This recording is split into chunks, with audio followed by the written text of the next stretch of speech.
අපිට ඔප්ෂන්ස් දෙකක් තියෙනවා. සාමාන්‍ය විදිහට හිමීට ඉගෙන ගන්න නැත්නම් අනිත් අයට වඩා ඉක්මනින් ඉගෙන ගන්න. අපි මේ වීඩියෝ එකෙන් කතා කරමු කොහොමද ඉක්මනින්ම ඉගෙන ගන්න කියලා. Ditch all the easy stuff. Study all hard things first. ලේසි දේවල් වලට පෙර අමාරු දේවල් ඉගෙන ගන්න.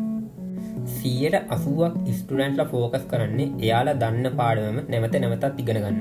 මොකද ඒක හුඟක් පහසුයි සහ ඒ විදිහට කරද්දී ඒගොල්ලන්ට ලොකු සතුටක් දෙනවා.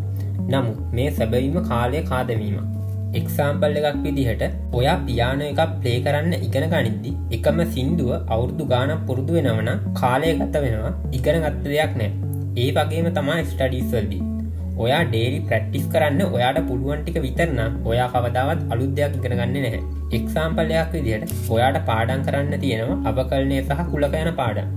ඔයා මුලින්ම අවකලනය ඉවර කරා කියන්නේ ඔයාගේ වර්ක් ලෝඩ් එකෙන් ලොකු කොටසක් ඉවරයි කියන එක. ඒකෙන් ඔයාට අනිත් පාඩම හුඟක් පහසුවෙන් කිසිම ස්ට්‍රෙස් එකක් නැතුව ඉවර කරන්න පුළුවන් වෙනවා. ඔක්කොම පාඩම් කරන පළවෙනි පාරම පර්ෆෙක්ට් වෙන්න ඕනේ නැහැ. අමාරු පාඩම් වලට වැඩි වෙලාවක් දෙන එක තමයි වැදගත්. දිගට මේ විදිහට කරද්දී ඒ අමාරු පාඩම් ඔයාට ලේසි පාඩම් විදිහට පේන්න පටන් ගනීවි. Trick your brain. මොළයට ඔයා ඉගෙන ගන්න දේ හුඟක් ඉම්පෝර්ටන්ට් නැත්නම් හුඟක් වැදගත් කියලා දැනෙන්න දෙන්න.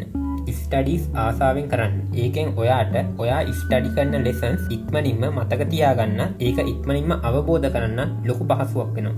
මේක කරන්න හොඳම ක්‍රමයක් තමයි ඔයා ස්ටඩි සෙෂන් එකක් පටන් ගන්න කලින් තප්පර 20ක් 30ක් අතර කාලයක් ඇස් පියාගෙන හිතන්න, ඇයි මම මේ පාඩම ඉගෙන ගන්න ඕනේ? මම මේ පාඩම ඉගෙන ගත්තම මට ලැබෙන වාසි මොනවද?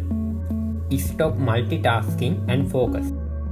එකම වෙලාවේ සබ්ජෙක්ට් කීපයක් ස්ටඩි කරන්න try කරන්න එපා.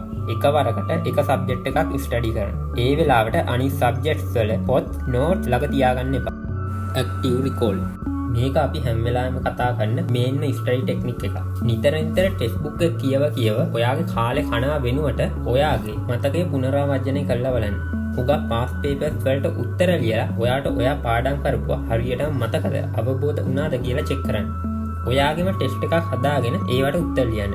මේක හුඟක් කාර්යක්ෂම ක්‍රමයක්. මම මේකට පර්සනල් යූස් කරන ක්‍රමයක් තමයි මගේ ලෙක්චර් නෝට්ස් ඔක්කොම ChatGPT එකට හරි Gemini AI එකට හරි අප්ලෝඩ් කරලා ඒ තියෙන ලෙක්චර් නෝට්ස් ඇසුරින් මට ප්‍රශ්න හදලා ටෙස්ට් එකක් විදියට දෙන්න කියන එක. ඔයාලට මේ ක්‍රමය try කරලා බලන්න පුළුවන්. Master the basics. ඔයාලා කොයි වෙලාවකවත් අමතක කරන්න එපා ඕනම පේපර් එකක ඔක්කොම ප්‍රශ්න හැදෙන්නේ බේසික් කන්සෙප්ට් බේස් කරගෙන කියන එක. ඒ නිසා ඔයා කොච්චර ගණන් හැදුවා, කොච්චර ප්‍රැක්ටිස් කරත් ඔයාට බේසික් කන්සෙප්ට් හරියට බැරි නම් ඔයා ඒ ගාන හදාගෙන යද්දි කොයි හරි තැනකදී ඔයාට ඒක හදාගන්න බැරි වෙන්න පුළුවන්. ඒ නිසා ඔයා ඔක්කොම බේසික් කන්සෙප්ට් ඉවර කළා ඊට පස්සේ අමාරු ප්‍රශ්න කරන්න try කරන්න.